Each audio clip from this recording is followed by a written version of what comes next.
ଭାଇ ଓ ଭଉଣୀମାନେ, ଜୟ ଜଗନ୍ନାଥ। ଆଜି ଆମ ଗ୍ରାମର ମା ବ୍ରାହ୍ମଣୀ ଦେବୀଙ୍କର ବାର୍ଷିକ ଉତ୍ସବ ଥିଲା।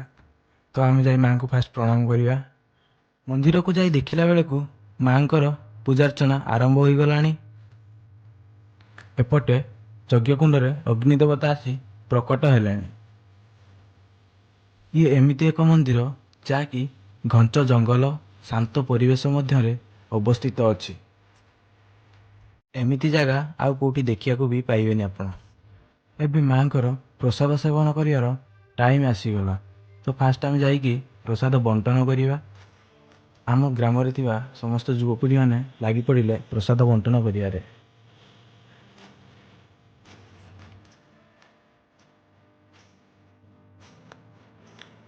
ପ୍ରସାଦକୁ ବଣ୍ଟନ କରିସାରିଲା ପରେ ଆମେ ଏବେ ବସି ପଡ଼ିବା ପ୍ରସାଦ ସେବନ କରିବାରେ।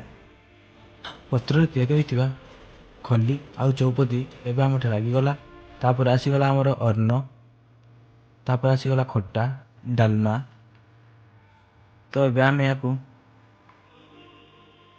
ଟେଷ୍ଟ କରିବା। ତ ମନ୍ଦିରର ପ୍ରସାଦ ତ ଟେଷ୍ଟ କରିବା ନାହିଁ, ଏ ତ ବହୁତ ଭଲ ହିଁ ହେଇଥିବ ନିହାତି, କିଛି କହିବାର ନାହିଁ। ଆଉ ଖାଇ ହିଁ ଚାଲିବା। ଆପଣମାନେ ଖାଇବାରେ ଦେଖିପାରୁଥିବେ କେମିତି କ'ଣ ହେଇଥିବ, ଆପଣ ଜାଣିପାରୁଥିବେ। ଜୟ ମା ବ୍ରାହ୍ମଣୀ ଦେବୀ।